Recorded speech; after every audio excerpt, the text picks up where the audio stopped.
What's up, Des Moines? Doc Ladd here with the Fit Des Moines podcast. Today I have Jake Hartman with Des Moines Barbell. What's going on, Jake? Not much. Thanks for having me. Absolutely. Thank you for taking time out of your day to be here. Yep, anytime. Yeah, so let's get started. If you could just tell us a little bit about yourself and your background and what you're up to now. Sure. So I got into powerlifting probably about 7 years ago now, and I've been powerlifting since high school, but I haven't been competing until about 7 years ago. So take it back down the history to the beginning. I started weightlifting and wrestling, just trying to get stronger, focusing on, I wasn't necessarily the best wrestler, so weightlifting was sort of my outlet. And since then, kind of got into the bro bodybuilding type workouts, did that for many, many years, which, looking back actually helped me become a better power lifter, but allowed me to build that base throughout many, many years. And then got into, competing when I moved back to Iowa, like 2013 or 2012, and started at 22nd Street Barbell. One of my buddies, Joe Ellis, brought me into the gym, and that was the first exposure to like a true powerlifting type environment. Okay. And from there I was hooked. So, before that I didn't really have anybody to push me into competition. So it was a new experience for me. Had a really strong group of guys training there at the time that sort of led me into competition. And then from there, naturally, I sort of picked up on the sport and the coaching aspect. And I actually got into coaching shortly after that, just because there was a need at the time for sort of personalized one-on-one powerlifting specific coaching.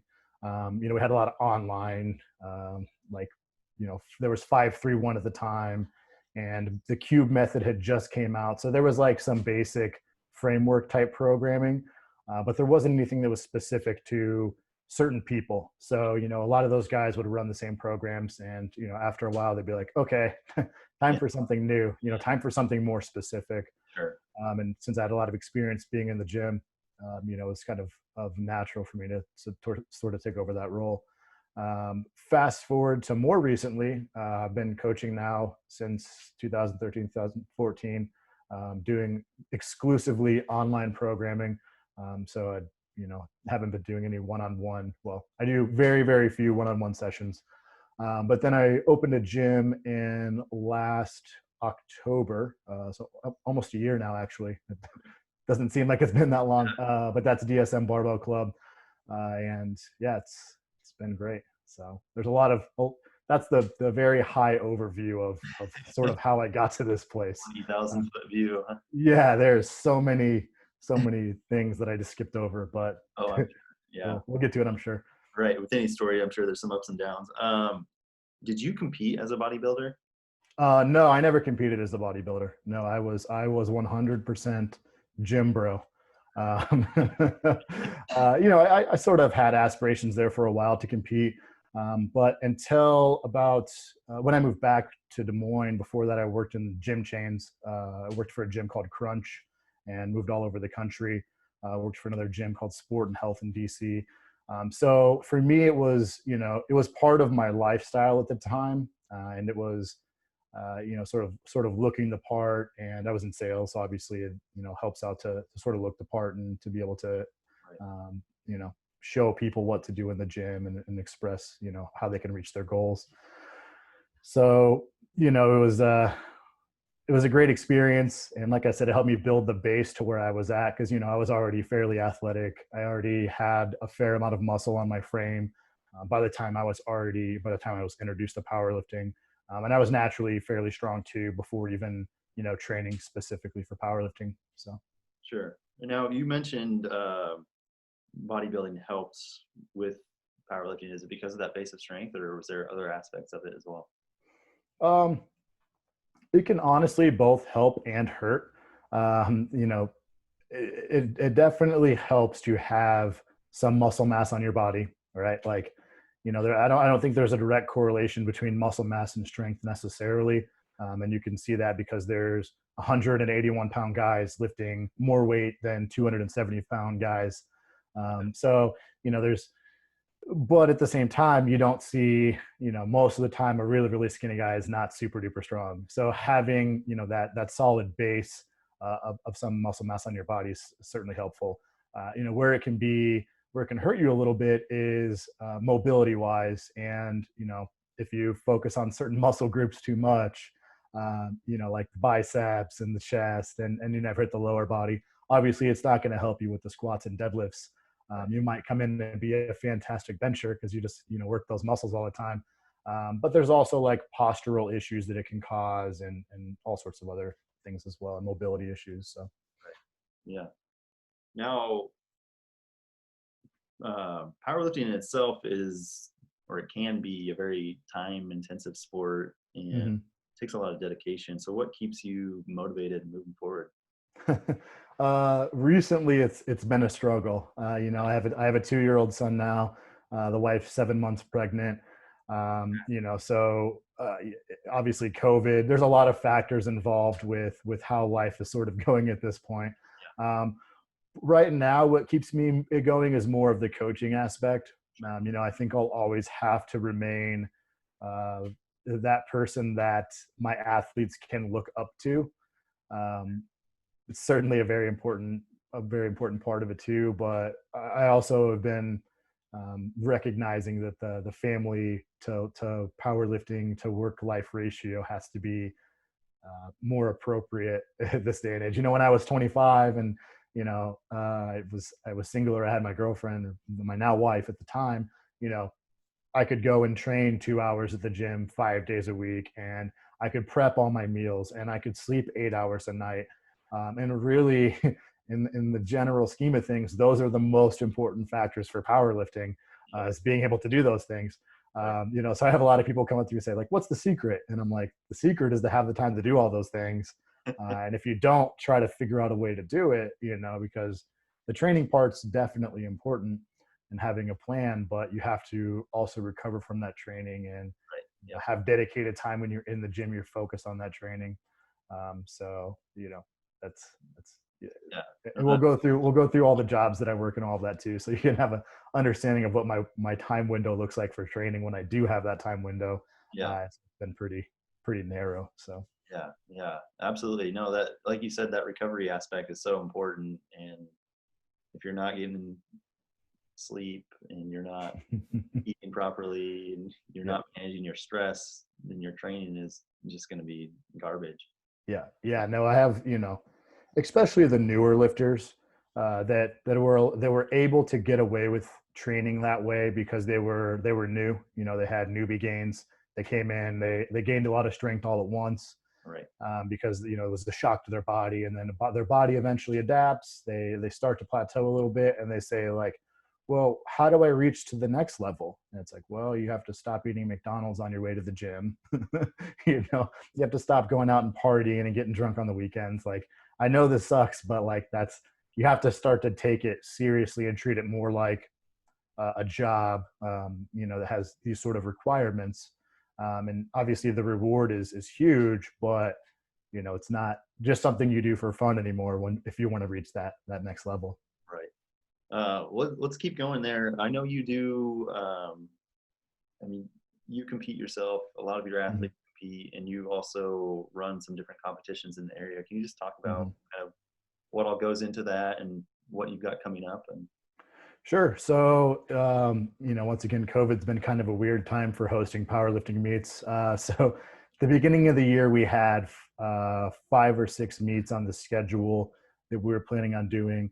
And we canceled 3 of them in the beginning of the year, but we had a meet, here fairly recently. We're hosting another meet October 31st here in Des Moines. So it'll be a good time. What goes into that is a lot. There's a lot behind the scenes that happens that I think lifters don't understand, sure. and spectators don't understand. They just you show up on meet day and it just happens. And like, even before I hosted meets, I was like, oh, it'd probably be pretty easy to host a meet. Not a big deal. Um, but there's a lot of planning that's involved in that, and obviously it's especially more difficult when you have COVID happening now. You have to be more aware of how you're gonna host your events, what your requirements will be, how you'll try to be as safe as you possibly can, and things like that. But I'm hoping to get back on a normal meet schedule here going forward in the next year or so, and events will be back to 5 or 6 a year instead of two. Yeah, hopefully everything gets back to normal pretty quickly here. Yeah. Um, let's talk a little bit more about just how your coaching looks, and I know you talked about um, how you really got into it with some individualized programming. So what does it look like? If someone wanted to work with you, what does that look like for them, and what's kind of the whole process for that? So I have streamlined the process to be as efficient as possible, both on my end and for the clients, just because obviously, it's got to be a smooth transition into the programming. And, the more feedback I can get from the client, the more I can adapt my training process. So first things first, like with most trainers, either in person or online, you're going to have a questionnaire. I'm asking, what's your training history look like? What's your medical history look like? Just a general scheme of things. And then we dive a little bit deeper into, what specifically are your goals? What are your time frames? What are your strengths and weaknesses? I had them send me videos so I can critique their lifts and see, what areas they need to work on. You can actually sign up for the training on the DSM Barbell website now. So everything's done in a 4-week training block. So I basically charge for the 4 weeks. You run through the entire 4 weeks, and then it automatically continues from there. So just depending on how far out you are from a meet, or I have a lot of clients that are have been with me for multiple years now.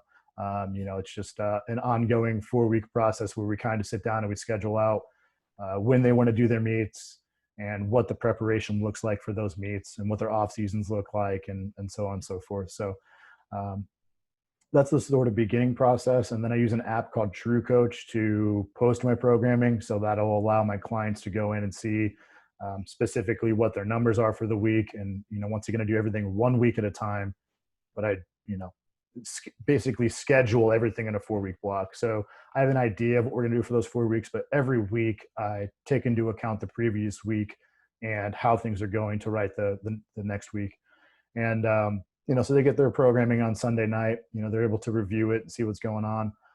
From there, they can sort of plan out what their week will look like for themselves. And after the sessions, they'll go in and they'll give me, how difficult each lift was. If they had any technical breakdowns, or if they had any aches or pains, or whatever feedback they can possibly have for me, along with the videos of the lifts, of the main lifts, and any accessory lifts that they have questions about. So they go ahead and post that on True Coach, and then I'm able to get those videos and take a look at them and get the feedback. So then when I write the following week, I got that feedback all on the desktop there, and I'm able to see, what needs to be done, and, how well we're progressing, and if we need to change things, and so on and so forth. Gotcha. Now, are you exclusively working with powerlifters, or do you have anyone else as clients? So I've had a couple bodybuilding clients. I've also had a couple strongman clients. Obviously, the bulk of my people are competitive powerlifters, but I've also had, general fitness type clients. Obviously, my goal is to get everybody to use a barbell. I don't want to really, and it kind of sounds bad. Like, I'm not going to say hey, I'm not going to take you on as a client, but there are probably, if you can't work with a barbell, if you're too beginner to work with the barbell, it's probably best if you work with somebody in person first. Gotcha. I take on beginners, but that's a beginner in powerlifting. So I'm assuming that you've at least done the lifts, or capable of doing the lifts, and you're comfortable in a gym. So I've referred a lot of people out that were general fitness type clients as well, just depending on what their goals are as well. But Well, there's so many different technicalities with all those lifts. Like, if you've never touched a Mhm. barbell, trying to coach someone over the internet. Correct. Yeah, it's nearly impossible. And sometimes you get the videos of even the accessory lifts where they're like, I've never done this before. And you're like, okay, we need to meet in person, because I can tell you how to do this over the internet. I can send you a video on how to do it, But until you have somebody hands-on showing you how to do a lot of these things, and more importantly, why you're doing these things and what you're supposed to be feeling when you're doing them, you're really not going to have a good understanding. Yeah. I like that you touched on that too. The why behind everything, that's big. Mm-hmm. Understanding exactly why you're doing it, what it's for, and why it's important. Um, and even on my own experience, when you get people in person and you show them an exercise and you think they understand, they come back next week. It's like, oh man, we gotta critique this. There's something going on here. It Yeah. takes a lot of reps, so I can understand why like someone that's new to just barbell lifts, you might not want to take on as a powerlifting client until It, not that base built up and they understand everything. Yeah, it's kind of a double-edged sword because on one end of the spectrum, this person's really never touched a barbell, so they haven't learned any bad habits. That somebody hasn't taught, their high school coach didn't teach them how to squat, and then they've been squatting like that for 10 years. You know what I mean? They're learning totally from scratch. It's all from basics, so you can show them how to do it the right way, and you don't have to untrain any habits. So that's a nice part, you know, but it's tough, if it's really tough. Who would you say are some of your biggest influencers? It's kind of a tough question. Just because powerlifting is and I guess it should come from sort of two questions here. I guess the first question should be like, as an athlete, who's your biggest influence? And then maybe as a coach, who's your biggest influence? Um, you know, as an athlete, my biggest influence was always the people that I was competing against. So that sort of changed over time as I was continuing to compete, and those things, it's just going to vary. There for a while, I was really close to competing with John Hack. Now he's just on another planet as far as his strength goes. It's insane and good for him. It's awesome. Um, and then, as a coach, I would say starting off pretty early, I was pretty into reading elite FTS articles very, very early on when they still contained a lot of like more powerlifting specific stuff. And that kind of got my foot in the door. And then some of the West Side Barbell stuff with Louis Simmons. And then more recently, after I got into the sport and actually started competing, I had Kyle Keogh coach me. And having him coach me was sort of the okay moment. Like, I understand what this is supposed to look like. And he'd been training for 8 to 10 years when he started to work with me. So that allowed me to have somebody who was kind of like a mentor at the time as well, and still is, to have a good understanding of what powerlifting and how it works, and all those sorts of things. Well, I'm glad you touched on that because that was going to be my next question. Does the coach have a coach? So Ideally, the coach has a coach. I've been able to put together some good meets without a coach, but there's no downfall for the coach to have a coach, and I think that's the important thing to touch on. There might not be a lot of benefit per se, right? Like, you might not, the coach might not be telling you something that you don't already know, but just rehearing something sometimes, sparks it in your brain and you're like, oh yeah, duh, that's what it is. So there's no downfall to coach having a coach. And I've been working with Keo again for the past like maybe 6 months or so. yeah, and just to have someone hold you accountable, right? Like, you're a very dedicated person. You can probably do it yourself, and you've said you Yeah. competitions, but it's still having someone you hold you to it. It's very helpful. I'm a very, that doesn't really work with me, unfortunately. I'm very like, if I'm gonna do it, I'm gonna do it, and if I don't want to do it, I'm not gonna do it. So just to be very, very honest with you, I know my personality type. But with that being said, most of the time when I have my sights set on something, there's very, very few things that are going to stop me from accomplishing it. So that's why I'm like that. Yeah, yeah, that's not everyone though. No, it's not the vast majority of people, honestly. No, yeah, I see that. I have maybe 3 out of 40 clients that are like that. And once they get their sights set on something, like you couldn't talk them out of doing it if you tried. So, and if they don't want to do it, there's no point in trying to force them to do it. It's about sort of that mentality. That trait and that mentality has helped you become successful today?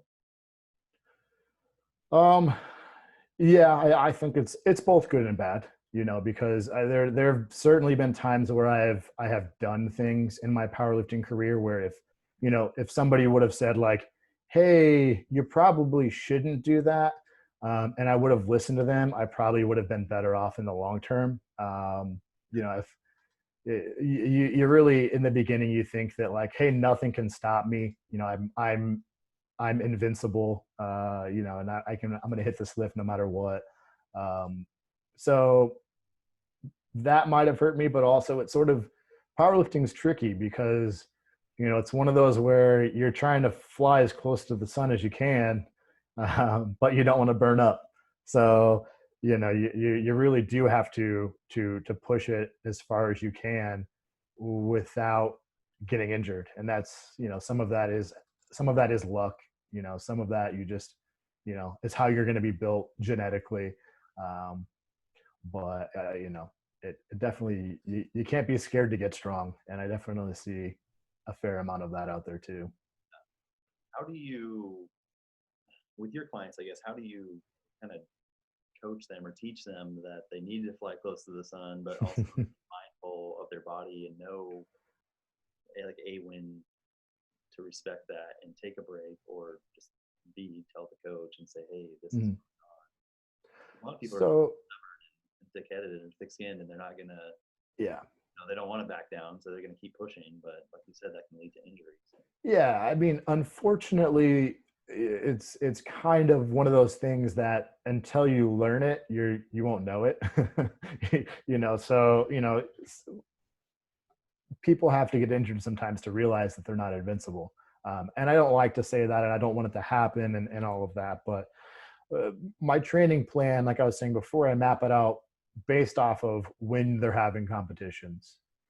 Because ideally, if you're flying close to the sun, it should be for the shortest amount of time possible, and for a specific reason, right? Like we only care about what happens on the platform. We don't care about what happens in the gym, because lifts that happen in the gym, although the age of Instagram is happening now, where it looks great, it gets you followers. It's not. It doesn't matter because it's not competition. And younger kids, they'll never listen to that. You just can't talk it out of them. But experienced lifters and people that realize like, hey, okay, like there is probably some sort of a cap of what my body can handle and what I can recover from. So I try to strategically plan that out as best I can. You're always going to have the kids that go rogue and, hit a max out session when they're supposed to be doing something that is not a max out session. And that's okay. And most of the time when somebody asks me like, hey, do you care if I hit a single? My answer is, I don't care as long as you don't get injured. Just please don't get injured, and just don't miss the lift, please. And don't do something stupid. So it, it is one of those things that sometimes it's also a mental aspect of that too. What the hard part is, I think, for a lot of the younger lifters is trusting the 6 month and the 1 year plan, instead of trusting instead of thinking about like, oh well, I haven't hit a heavy single in 6 weeks. I wonder if I'm still strong. I wonder if I can still, my max might be 700, but I've only been working in the 400s and 500s. Like, I wonder, if I could hit it still. So some of it is also just building up that mental strength to realize like, even if you can't hit it right now, that doesn't mean that you've been weaker. That just means that you've been focusing on getting better at other things. And then in the long term, you'll be able to, let's say you're working on your work capacity, for example, you can build that back up. You're going to be able to do more work at higher weights as well in the future. So that's sort of how I structured things. Yeah. Along those lines, are there traits or characteristics that make a successful client? Um, Yeah, definitely. So it kind of, it's one of those things that kind of goes both ways too, because the client really has to trust the process and has to be aware that it's a long-term process to build strength. Obviously everybody wants to get strong overnight, but it's just not how it works. So patience is certainly an important aspect. And I think for most of my clients, it's less about building like strength in the gym, but more about building positive habits outside of the gym, as well as building mental strength. And by mental strength, really, it's just discipline. Like, and I guess mental strength of not getting psyched out by seeing certain numbers, in their training program and things like that. But just trying to follow things as best they can. Somebody really, the most important thing for me is feedback. Since I'm not an in-person coach, I'm not there to watch everything happen. Unless you tell me, I don't know. And if sometimes, even if you tell me, if you say like, like I did this and it was a little hard, like, okay, what, like, tell me more, like the more detail I can possibly get from you. Like if you show me a video and it was way harder than, like it looked like you were going to miss the lift. It's like, okay, that wasn't hard. That was like, that was a max lift. So somebody that can sort of take ownership of their own training as well. It's a very, very hard thing to coach somebody that, like I was saying before, doesn't sleep at night, has poor eating habits, doesn't drink water. Like it sounds silly, but I don't require a ton to be successful. Like it's really just the desire to be successful. And if you have that, and you have that mentality of wanting to be stronger, then the rest of it's pretty easy. What's the like average time commitment? If someone's going to work with you, what can they expect to put in the gym? So most of the time I'll have somebody train 4 to 5 days a week. And usually in those time frames, you're squatting twice a week, benching twice a week, and deadlifting once a week. Just very, very, that's like the beginner, most basic setup. From there, depending on what your strengths and weaknesses are, obviously, we're going to build the program based around that. So the frequency on the main lifts might change. And then you're also going to have um, accessory movements after, focusing on weaknesses and hypertrophy and any sort of mobility, additional mobility work, or imbalances that you may have.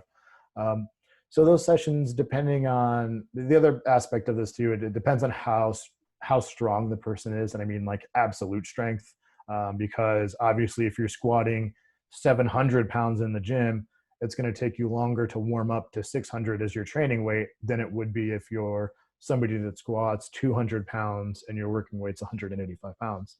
So an hour 15 to 2 hours a day, if stay pretty strict on your program, is probably what you're going to be spending in the gym. Does your programming then, I mean, you do anything with nutrition? Right now, I just do mainly general macros, and that's just I give people what they should be in a range. I give a lot of feedback based off of what people are currently doing, but what I don't do at this point is offer meal plans or anything along those lines. I give recommendations like, hey, I eat this. This is what I recommend to eat at these times of days, and and so on and so forth. But no, it's not I'm not a nutritionist or anything like that. Say, do you have people you refer out to specifically for those things? Um, you know, Not really. I got a couple trainers that are pretty good at it, but oddly enough, my clients aren't like, they're not super worried about that. Like I got a couple, like 2 or 3 clients that work with people right now. Um, I know that there are a couple online coaches that are pretty good too, and it just depends on the situation too. Most of the time when people come to me and they say like, hey, I'm struggling with this, I'm like, okay, what are you doing? And they're like, well, I just eat fast food all the time. It's like, okay, well, hiring somebody to write you a diet isn't going to change that. You need to like buy groceries and then prepare the food and eat it. So try that first. And then if that works for you, then you're going to be good. So usually it's that sort of pep talk where they're like, okay, I just need to be a responsible adult and take care of my body. That's usually, they get, and you're probably aware of this. I mean, like just changing a habit like that makes such a substantial difference to them that they feel like I could probably get more out of this if I hired somebody to help me with it, but it's probably going to be pretty marginal, right? Like, you know, obviously I can tweak my macros or tweak my food choices a little bit, but when I go from like terrible food to healthy food or better food choices, that's, the most bang for your buck change. Jake, are there any books that you're reading right now? Yes, but none of them are related to lifting whatsoever. So That's important too, just like having a life outside of training, and I think it's like there's some positive aspects of being like wrapped around that world, but having things outside of it too is also good. yeah, in this case, it's kind of challenging because these are all the books I'm reading now. Like one of them's Inspired by Marty Kagan, and it's a book about building tech products. So currently, I work for a company that does mortgage fraud reports. Is like the most general way to explain it. But it's a tech product that's related to the mortgage industry. So I'm working on expanding my knowledge with my professional life, which has been a pretty big focus lately with having another kid and trying to grow professionally. But I have that. I host the meets. I have the gym. I have the online programming.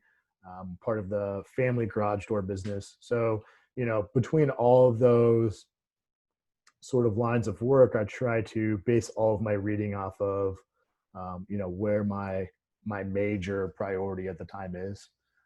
And not to say I've read all of the powerlifting training books, but there's really not a lot out there that's powerlifting specific, that's groundbreaking or new knowledge. I recommend that everybody check out Greg Knuckles. He's got Stronger by Science. That's probably the only um, and it's like an online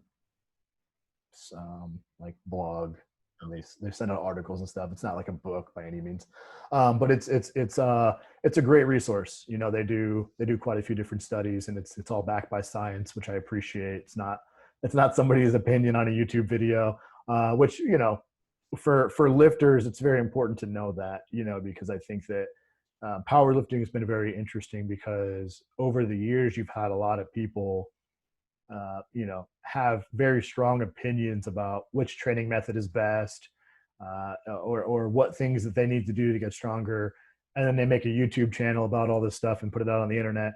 And then you got 5,000 different conflicting views about what you should do, how you should do it, down to the specifics. And a lot of newer lifters are like, what do I do? And it's like, yeah, to understand a lot of that's a matter of opinion. It's not, a fact backed by science. So just be aware of that. And, there's not that many secrets out there, guys. So as with anything, when you're a professional in it, you realize that, but there are certainly important principles. Awesome. Jake, this has been great. If people want to learn more about you or more about DSM Barbell, how can they do so? So I'm on Instagram at Hartman Strength. That's probably my main lifting page and profile. We also have dsmbarbell.com and at DSM Barbell for the gym. If you guys want to come check it out, just let me know and I'll have you come on in. Awesome. Thank you so much, Jake. It's good talking to you. You too, man.